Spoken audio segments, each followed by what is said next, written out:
My name is Nina Roberts, I'm 32, and if there's one thing I learned growing up, it's this. In my family, I was never the chosen one. From as early as I can remember, that role had already been claimed. My older sister moved through life as if the world had quietly agreed to bend in her favor. Rent was handled without question. Debts disappeared before they could become uncomfortable. At one point, an entire house was placed into her hands as though it were the most natural thing in the world, like success came preloaded for her alone. Meanwhile, anything I achieved barely registered. Good news for me was acknowledged politely, briefly, then set aside. I stayed quiet for years. I worked through setbacks no one noticed. I struggled in ways that never became family conversations. I built my life piece by piece alone without expecting help because experience had taught me none was coming. And even then, nothing I did ever reached the same level of importance as simply being her. My parents defended her choices instinctively, funded her missteps generously, and rushed in to fix every problem she created before it had the chance to touch her. I was the other daughter, the one who would somehow manage, the one who didn't need rescuing because I'd already learned how to stand without it. I told myself for a long time that this was just how things worked, that families weren't meant to be perfectly balanced. But last Christmas shattered the last illusion I had left. It wasn't just favoritism, it was expectation. They didn't only believe she deserved more, they believed I owed her everything. That night it took one sentence. A single casual question passed across the dinner table. Nothing sharp, nothing confrontational, but the room froze as if I had crossed an invisible line. My sister looked at me like I'd committed an unforgivable betrayal. My mother's expression hardened instantly, her shock turning into anger before I could even process what I'd said. And when the truth came out, when they realized what I had quietly built without them ever noticing, the evening unraveled. My sister collapsed to the floor, sobbing, screaming that I owed her 15 million right there, as if saying the number out loud made it reasonable. My mother followed, shouting over her, accusing me of selfishness, insisting that my success belonged to the family, that it belonged to my sister most of all. If you want to know how one sentence turned a quiet holiday dinner into the moment I finally walked away for good, stay with me until the end. This one gets unbelievable. Before I continue, make sure to subscribe and hit the like button so you don't miss any of my story times. Long before adulthood ever arrived, I began to understand the structure of our home. No one explained it. No one defended it openly. But it lived in every decision, every reaction, every quiet assumption. My sister, Kelsey Roberts, existed at the center of the family's universe. I existed somewhere on the edges, close enough to support the system, never close enough to benefit from it. My parents, Peter and Diane Roberts, never admitted to having a favorite. They didn't have to. Their choices spoke for them. Kelsey's wants were treated as obligations. If she needed something, the household adjusted without hesitation. New cheer uniforms appeared when she asked. When she grew bored with one team and wanted another, my mother made calls until the change happened. If a project felt overwhelming, my father stepped in and handled it. I learned early that my needs required explanations and my wants required proof that I deserved them. I wasn't encouraged to explore, I was encouraged to manage. That word followed me everywhere, repeated so often it became a role I never agreed to play. When something went wrong for Kelsey, it became a family emergency. When something went wrong for me, it became a lesson. No one questioned whether she deserved that level of attention. She fit the role so seamlessly that the imbalance became invisible. I noticed it in dozens of small moments that seemed insignificant on their own but became undeniable together. My good grades earned nods. Her average ones earned celebrations. My new interests were met with skepticism. Hers were met with support. Even as children, we understood the hierarchy. She got the last slice of cake. She got the front seat. She got the apology even when she was wrong. I became the quiet problem solver. The one who learned it was easier not to ask than to be told my timing was inconvenient or my needs weren't important enough. Silence hurt less than disappointment. Strangely, I don't remember resenting her at first. I remember watching her move through childhood with confidence born from constant reassurance. I remember wondering what it felt like to exist without needing to justify yourself. I wasn't jealous of what she had. I was jealous of how sure she was that she deserved it. The house seemed to lean toward her. I learned to move carefully, quietly, without leaving marks. Our Aunt Wendy Flores was the only person who ever hinted that something wasn't right. Sometimes she would look at me just a second longer than necessary, like she was weighing words she never spoke. She never intervened. She never disrupted the pattern. But that look reminded me I wasn't imagining it. As we grew older, the imbalance became routine. My parents weren't making choices anymore. They were following momentum. And every time I adapted, every time I swallowed a need, the structure solidified further. By the time adolescence ended, the roles felt permanent. Changing them would have meant rewriting the family story. Growing up that way didn't make me angry, it made me independent. Beneath that independence, something else formed quietly. An understanding that if I wanted anything meaningful, I would have to build it myself. No one was coming to cushion my falls or celebrate my wins. I learned to carry weight long before I understood how heavy it would become. Adulthood arrived without ceremony, and when it did, the distance between me and my family widened without them noticing. I moved out as soon as I could. My first apartment was small, the walls thin, the carpet worn, but it belonged to me. There was no audience, no expectation that I shrink myself for someone else's comfort. College wasn't glamorous. It was long shifts, late nights, and careful planning. I started at a community college because it was affordable, then transferred when I could manage the cost. Every dollar had a purpose. Every hour mattered. While I stretched small budgets into meals, my sister's life unfolded smoothly. My parents paid her rent, furnished her apartment, insisted she needed comfort to focus. When she changed majors, they encouraged exploration. She drifted without consequence. I knew she wasn't deliberately taking from me. The imbalance wasn't her invention. But she never rejected it either. That realization stung more than I wanted to admit. I worked multiple jobs: fitness center clerk, pharmacy cashier, night shift receptionist at a warehouse. Exhaustion followed me constantly, but survival demanded it. That period taught me how to move without a safety net, how to keep going without expecting rescue. Independence stopped being a trait and became necessity. My parents rarely asked how I managed. Conversations always circled back to Kelsey, her transitions, her needs. I listened quietly, knowing that speaking up would only brand me as difficult. The contrast sharpened with time. I graduated with loans. She graduated without any. I moved into a slightly larger apartment that still required strict budgeting. She moved into a townhome my parents financed and called a practical investment. I didn't argue. I had learned arguing changed nothing. Despite everything, I didn't resent the distance. I welcomed it. Building my life on my own terms brought clarity. Every setback strengthened me. Every win felt earned. And the further I moved from the gravity of my family's expectations, the more I understood that independence wasn't loneliness. It was freedom. As the years shifted, a new clarity formed in the quiet parts of my routine. It didn't arrive through a sudden inspiration, but through long nights at the warehouse, watching shipments move in patterns the rest of the staff barely noticed. I became fixated on the inefficiencies, delays, misplaced items, outdated tracking. Systems that forced workers to rely on patchwork solutions. Something about the chaos felt fixable. And the idea followed me home each night until it settled into something larger than curiosity. I didn't have funding, connections, or family support, but I had discipline that became the backbone of everything I built. Afterward, I started teaching myself basic coding after work using free tutorials and a borrowed textbook. The learning curve was steep, but each concept pushed me forward. I treated every small milestone like proof that I could turn this interest into something tangible. Eventually, I created a simple prototype, a barebone system that could streamline internal routing. It wasn't impressive to anyone else, but to me, it was a doorway. I tested it relentlessly, adjusting functions, rewriting sections, documenting every bug. My apartment became a hybrid of workspace and storage unit, and the glow of my laptop stayed on long after the building fell silent. During that period, I made a deliberate decision. I wouldn't tell my family anything. Their pattern was predictable. If they knew what I was doing, they would ignore it until it benefited them. If it succeeded, they would treat it as a family asset, and if it failed, it would become evidence that I'd never been as capable as Kelsey. Silence felt safer, while my days were shaped around progress. Theirs were still shaped around my sister. My parents kept praising her ambitions even when those ambitions changed every few months. She drifted between job prospects without urgency because she knew the safety net beneath her would always hold. I watched from afar as she received temporary support that lasted years. My mother described her as finding herself, phrase I learned to interpret as still waiting for someone else to solve things.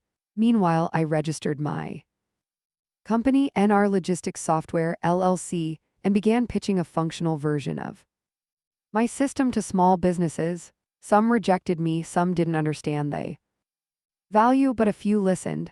A small distribution center became my first client, and the moment they agreed to implement the system, something inside me shifted.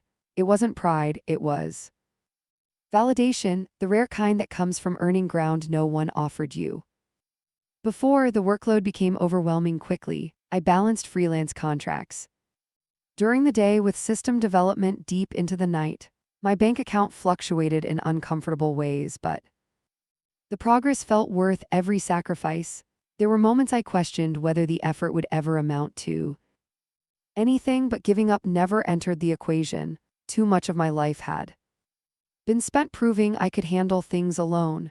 Quitting would have meant accepting the narrative my parents had always painted for me. As the company expanded, I began reaching levels of responsibility I never imagined.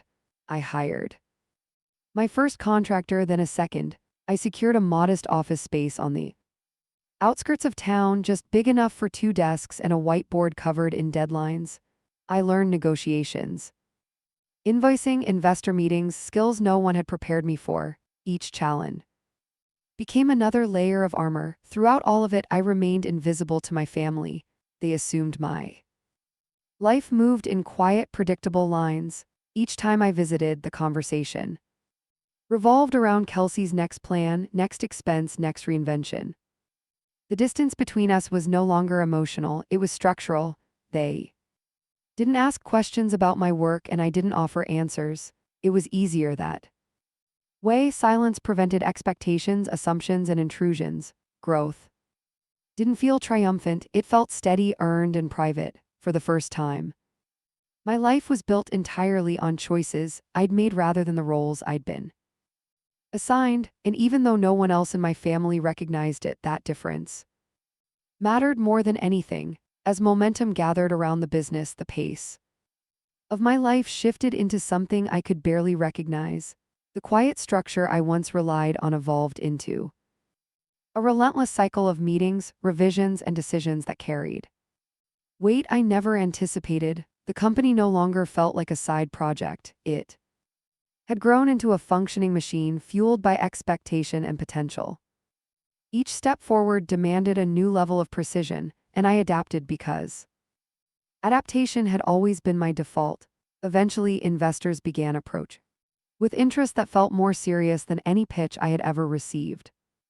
I met with each one cautiously, testing their intentions, evaluating what their goals aligned with the integrity of the product. Success didn't feel like pride yet, but it felt tangible, something I could trace back to every night spent working through exhaustion.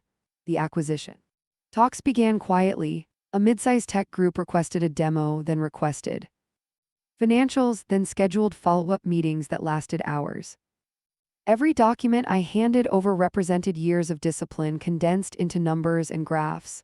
I kept my emotions controlled, not out of indifference, but because the possibility of something this large didn't feel real enough to celebrate. When the offer finally arrived, I reread the email several times to make sure I hadn't misunderstood it. They valued the company at $25 million and wanted to finalize within the quarter. The contract wasn't a surprise after the negotiations, but the number still felt surreal. I signed it alone in my office, surrounded by empty coffee cups and notes scribbled during late hours when I wasn't sure any of this would ever amount to more than an idea. There was no announcement, no triumphant call, no celebration. I saved a copy of the signed agreement, closed my laptop, and sat in silence as the weight of the moment settled into something complicated. I had never expected applause, but the absence of it felt sharper than I wanted to admit. Keeping it private wasn't a strategic choice, it was instinct. Everything in my upbringing had taught me that anything of value could be twisted into obligation if shared prematurely. So I said nothing, not to my parents, not to my sister, not even to relatives who tended to treat information like currency. The success was mine, and for once I wanted something in my life to remain untouched by the gravity of family dynamics. During that same My parents continued shaping their lives around whatever Kelsey needed. They refinanced part of their home to help her through what they called a transitional period. They covered bills she forgot to pay and praised her for working on stability, even when stability meant moving from one short-lived job to another. Their support was unwavering and she accepted it without hesitation. I didn't resent the pattern. I had learned long ago that their choices had nothing to do with merit. They saw Kelsey through a lens that had been polished since childhood.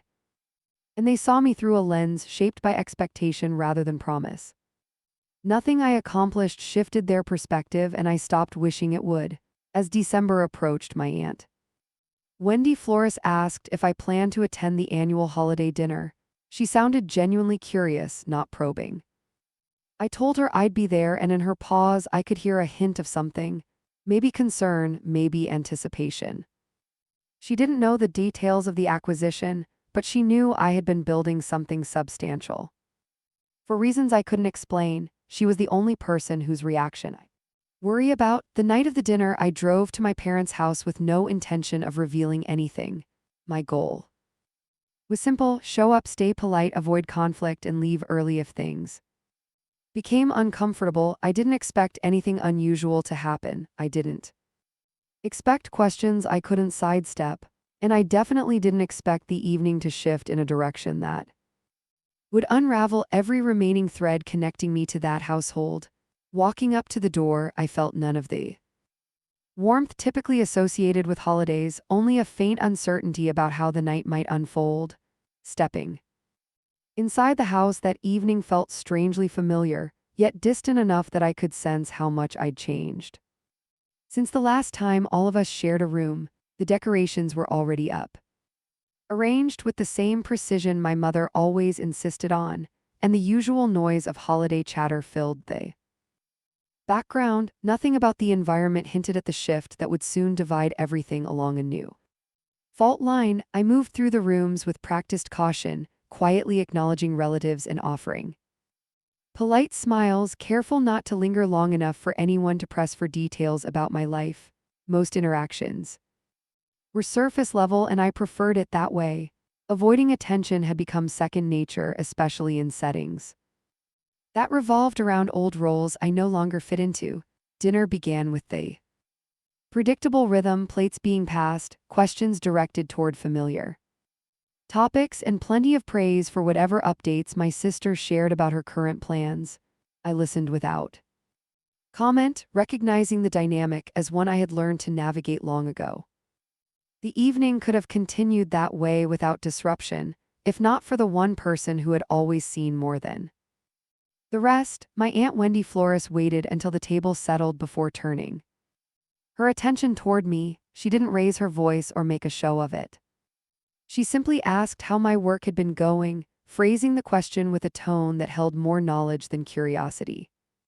Her timing was deliberate, and in that brief silence after her words, I sensed the room shift. Eyes started turning in my direction, not with interest but with surprise that anyone had asked me something that required more than a quick answer. I felt the weight of the moment pressing against my chest, and for the first time that evening there was no quiet route to escape. Holding back the truth felt heavier than letting it surface. I didn't offer details, only the core fact that I had finalized the sale of my company. I stated the number without embellishment, keeping my voice steady, not because I wanted to impress anyone, but because I refused to disguise the work behind it. The table fell into a silence so complete it felt unnatural. Every expression around me shifted, not gradually but with abrupt certainty, as if each person needed a moment to confirm they'd heard correctly. Shock hit first, then disbelief, and then something far sharper. The atmosphere tightened in a way that didn't require words to interpret. My mother's posture changed, rigid and cold, carrying a tension I recognized from years of unspoken expectations. My father froze completely, his reaction so still it felt like a contained collapse. But the most jarring shift came from my sister. The expression she wore wasn't confusion or curiosity. It was a kind of panic that came from seeing a world she relied on tilt Dangerously out of place, her reaction built quickly. The quiet shock dissolved into visible agitation, her breathing unsteady as the number settled into something she couldn't rationalize. I could feel the energy around her collapsing, as if the stability she'd always assumed was now slipping through. Her fingers, the entitlement that had followed her since childhood, didn't vanish. It surged, the realization that I had built something so substantial without their awareness scraped against the narrative she'd always lived inside. The tone of the room shifted further when judgment replaced silence. Expressions hardened, questions formed. Behind narrowed eyes, none of it needed to be spoken aloud for me to understand the accusations gathering around me. They weren't impressed, they weren't proud, they were incredulous that something significant had occurred. Without their permission, involvement, or benefit, what unsettled them wasn't the success itself, it was the independence behind it, the idea that I had built a future that didn't pass through their approval threatened the structure they'd upheld for years. My sister's distress deepened as she processed the implications, and the tension spreading across the table made it clear that every unspoken assumption in our family had been abruptly overturned. Their reactions were not about the number I'd said, they were about what that number meant in a household that had never expected me to matter. What followed did not explode all at once, it unfolded in quiet stages, the way a crack spreads through glass long before it finally shatters. Life went back to something that looked normal from the outside, but underneath there was a constant sense that something was moving just out of sight, pulling at the edges of whatever was left between me and that house. The first sign came in the form of an alert from my bank. It was the kind of message I normally skimmed and deleted, but this one held numbers that did not belong to any plan I had made. Large transfers had been attempted from accounts linked to my name toward a destination I did not recognize. None of them had gone through, but they were close enough to feel like someone breathing on the back of my neck. When I called to verify the activity, the details they were allowed to share lined up with information only a narrow circle could have known. Security questions I had never given to anyone else had been answered. Contact information connected to my family address appeared in the log. No one at the bank said the word, but the implications sat there between the lines. Someone with access to my history had tried to turn that knowledge into opportunity. The realization did not arrive as a sharp burst of anger. It came as a slow sinking heaviness, like discovering that the floor of a house you once trusted had been hollow for years. I had always understood that my family felt entitled to my time, my attention, and my emotional labor. Seeing evidence that they felt entitled to my money down to the level of passwords and accounts changed something fundamental in me. Self-preservation became less of an idea and more of a duty. I reached out to Alexis, the attorney I had been referred to months earlier but never fully engaged. Sitting across from her in a quiet office, I laid out everything I knew, what the bank had flagged, the long history of financial favoritism toward my sister, the pattern of pressure that had intensified since my success became visible. She listened without flinching, then began outlining the steps needed to protect what I had built. Through Alexis, I brought Ryan into the picture to untangle the financial threads. He built a clear record of how much support had flowed toward Kelsey over the years, how often my parents had stepped in to absorb her mistakes, and how completely my own path had been separate from that safety net. Seeing the numbers lined up on paper made the imbalance impossible to frame as imagination or sensitivity. It was structure, it was proof. Logan handled the technical side, gathering logs and documentation from the bank with proper authorization. He traced connection points back to devices and locations that matched my parents' routines. Nothing about his work relied on emotion. It was timelines, access points, and consistent patterns. The more he uncovered, the harder it became for me to pretend any of this could be written off as confusion or a harmless misunderstanding. With those pieces in place, Alexis moved things out of the realm of family tension and into formal action. Letters went out, Restrictions were placed on who could contact my financial institutions. Claims were filed that forced my parents and my sister to respond in writing. Instead of behind my back, the tone of their messages shifted from moral pressure to defensive explanations.